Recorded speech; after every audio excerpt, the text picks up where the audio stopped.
efforts to end this war. But we have all seen what Russia means by diplomacy. Putin refuses to meet President Zelensky. Last week, Russia launched the largest number of drones and ballistic missiles in a single attack. Yesterday, there was a missile attack on a village in Donetsk, targeting people waiting to pick up their pensions. More than 20 were killed.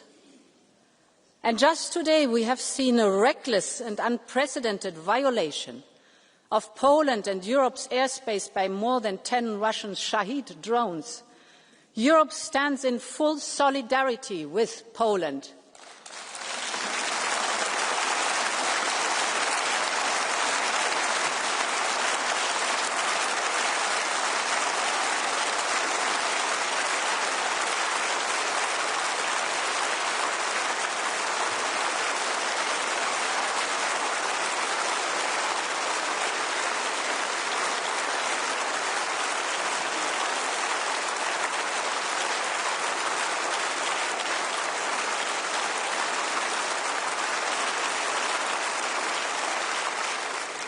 Putin's message is clear, and our response must be clear too. We need more pressure on Russia to come to the negotiation table. We need more sanctions. We are now working on the 19th package in coordination with partners. We're particularly looking at phasing out Russian fossil fuels faster. We're looking at the shadow fleet and at third countries. And at the same time, we need more support for Ukraine. No one has contributed as much as Europe. Close to 170 billion euros of military and financial aid so far, and more will be needed. And it should not only be European taxpayers who bear the brunt of this. This is Russia's war, and it is Russia that should pay.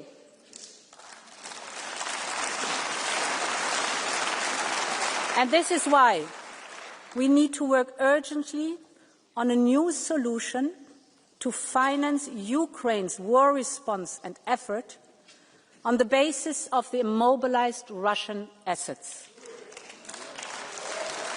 With the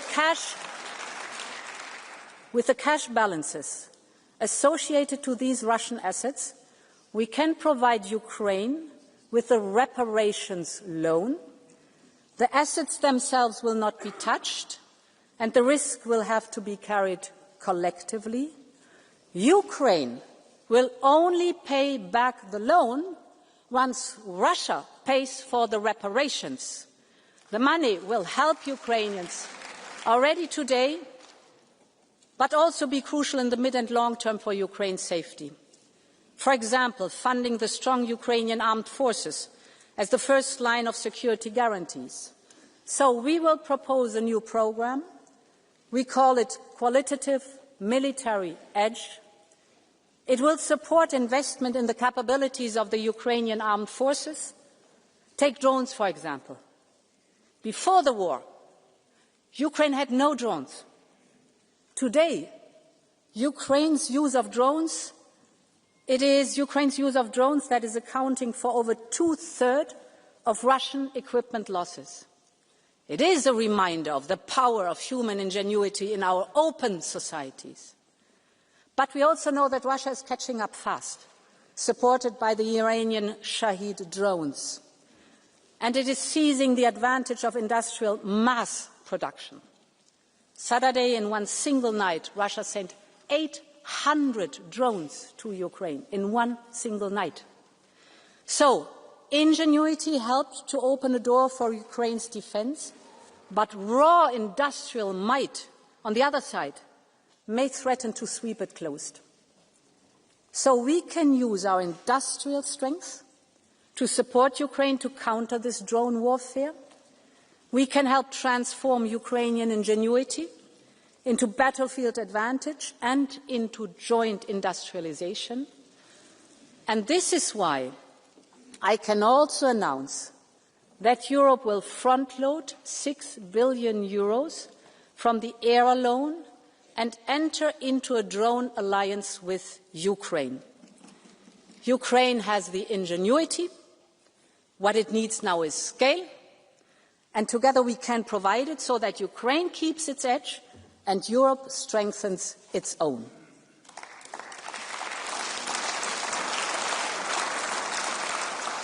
Mesdames et Messieurs les députés, l'économie de guerre de Poutine continuera même si la guerre cesse.